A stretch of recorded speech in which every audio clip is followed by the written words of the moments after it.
আনোয়ারুল আজিম আনারের ক্ষেত্রে আমাদের DB police বা ডিবি হারুন যেভাবে আগবেড়ে বক্তব্য দিচ্ছে এবং এক এক সময় এক এক ধরনের বক্তব্য দিচ্ছে এবং বিভ্রান্তিমূলক বক্তব্য দিচ্ছে। কখনো বলছে যে তার মাংসপিণ্ড কিমা করা হয়েছে, কখনো বলা হচ্ছে যে তার মাংস এবং হাড় আলাদা করা হয়েছে, কখনো বলা হচ্ছে যে তার 4 কেজি না 6 কেজি মাংস কমোডে কমোডে ফেলে দিয়ে ফ্লাশ করা হয়েছে।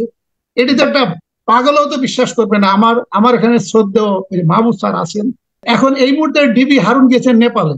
তাহলে এই ক্ষেত্রে ডিবি হারুনের নেপালে কাজ কি? নেপালের সাথে আমাদের বন্দি বিনিময় চুক্তি নাই। এবং ডিবি হারুন যে কলকাতায় গেলেন, এটা উনি কেন গেলেন, এটা আমার কাছে ওই ওই ওই যে বিবেচ্য বিষয় না। কারণ এখানে মামলা হয়েছে কলকাতা, তার মানে এটা ভারত সরকারের দায়িত্ব এই মামলাটা ইনভেস্টিগেশন করা এবং এর সাথে যারা জড়িত ওদেরকে আটক করা। এই যে আনারুল আজিম আনার সম্পর্কে যেটা বলা হচ্ছে, আমি আজকে একটা টক শোতে ছিলাম, সেখানে যে আলোচনাটা হলো সেখানে একজন ইন্ডিয়ান সাংবাদিক উনি যে ব্যাখ্যা বিশ্লেষণ দিলেন এবং উনি যে ইনভেস্টিগেটিভ জার্নালিজম বা ইনভেস্টিগেশন থেকে বা জার্নালিস্টের ইনভেস্টিগেশন থেকে যেটা উনি বলেছেন, এটি একটা অবাক করার কাণ্ড। এবং এটি আমাদের কোনো মিডিয়া পত্রপত্রিকা এবং আমাদের বাংলাদেশের পুলিশের পক্ষ থেকেও এই বিষয়গুলো বলা হচ্ছে। উনি যে পয়েন্টগুলো উত্থাপন করেছেন সে পয়েন্টগুলো হচ্ছে যে একটা হত্যা মামলা যে কোনো এক জায়গায় মামলা রুজু হয়, ভারতের আইন এবং বাংলাদেশের আইন কিন্তু সেম। ভারত, বাংলাদেশ, পাকিস্তান আমরা একই একই সিআরপিসি, একই প্যানাল কোড, একই এভিডেন্স অ্যাক্ট ব্যবহার করে থাকি এবং এই সংক্রান্তে কলকাতায় সংশ্লিষ্ট থানায় কিন্তু মামলা রুজু হয়েছে। কিন্তু আমাদের বাংলাদেশ পুলিশ বা ডিটেকটিভ ব্রাঞ্চ যে কাজগুলো করছে, এটি কিন্তু আমার কাছে মাঝে মাঝে মনে হচ্ছে যে শেক্সপিয়ারের যে সে বক্তব্য, এটা কি আমাদের অভিনয় হচ্ছে না তো? কারণ দেখেন আনোয়ারুল আজিম আনারের ক্ষেত্রে আমাদের ডিবি পুলিশ বা ডিবি হারুন যেভাবে আগবেড়ে বক্তব্য দিচ্ছে এবং এক এক সময় এক এক ধরনের বক্তব্য দিচ্ছে এবং বিভ্রান্তিমূলক বক্তব্য দিচ্ছে। কখনো বলছে যে তার মাংসপিণ্ড কিমা করা হয়েছে, কখনো বলা হচ্ছে যে তার মাংস এবং হাড় আলাদা করা হয়েছে, কখনো বলা হচ্ছে যে তার 4 কেজি না 6 কেজি মাংস কমোডে কমোডে ফেলে দিয়ে ফ্লাশ করা হয়েছে। এটি তো একটা পাগলও তো বিশ্বাস করবে না।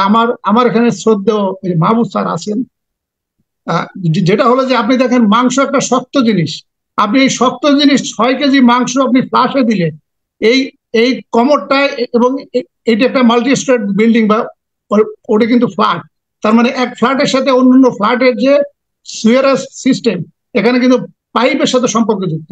তাহলে যদি আপনি মাংস যদি ফ্লাশ করেন তাহলে পাইপ দিয়ে কিন্তু মাংস একটা পর্যায়ে আটকে যাবে। তাহলে আটকে গেলে আমরা কি এই ধরনের কোনো খবর শুনেছি যে এটা আটকে গিয়েছে?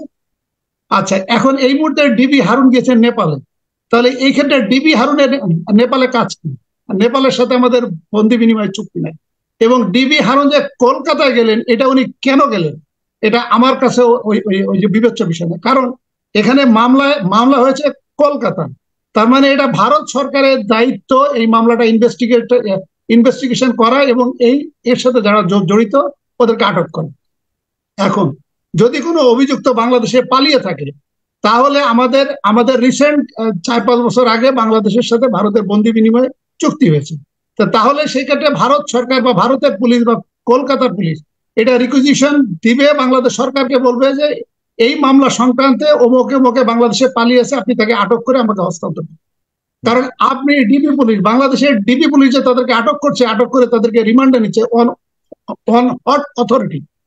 কারণ আমার তো বাংলাদেশে মামলা হয় না, আমার তো ঘটনাস্থল তো বাংলাদেশে তো মামলা রুজু হয় না। একসাথে যদি বাংলাদেশে মানে আমি এই মুহূর্তে জানি না যে বাংলাদেশে বাংলাদেশের পুলিশের কাছ থেকে ইনভেস্টিগেশনের জন্য এই ধরনের মানে কোনো ধরনের সহযোগিতা চাইতে পারে কিনা মামলার সূত্র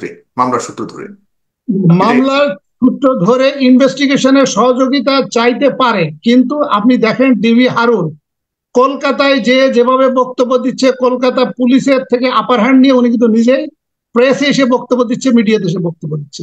এবং ওই সাংবাদিক এটিও বললেন যে আপনার ওয়েস্ট বেঙ্গল টিম ওয়ার্ক করছে, সে কারণে না, টিম ওয়ার্ক করলে ইনভেস্টিগেশনও কিন্তু সাইফুল সাগর এটি একটা সাবজুডিস ম্যাটার। আপনি আপনার জুরিসডিকশন যেখানে নাই সেখানে কিন্তু আপনি কথা বলতে পারেন না।